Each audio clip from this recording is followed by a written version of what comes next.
નમસ્કાર મિત્રો, સત્યયુગ એ કોઈ સમયગાળો નથી.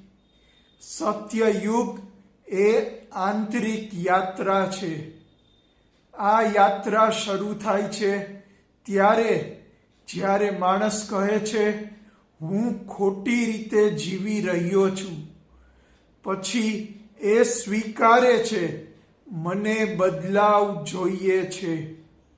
પછી વિચારો શુદ્ધ થાય છે, ભાવનાઓ શાંત થાય છે અને જીવન સત્યમાં સ્થિર થાય છે.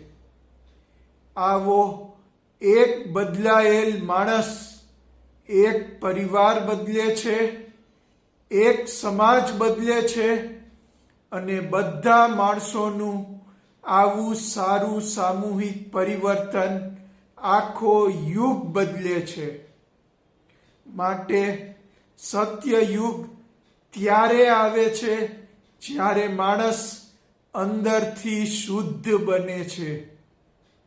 મિત્રો, સત્યયુગ વિશે વધારે જાણવા મારી ચેનલને સબસ્ક્રાઇબ કરો. ધન્યવાદ.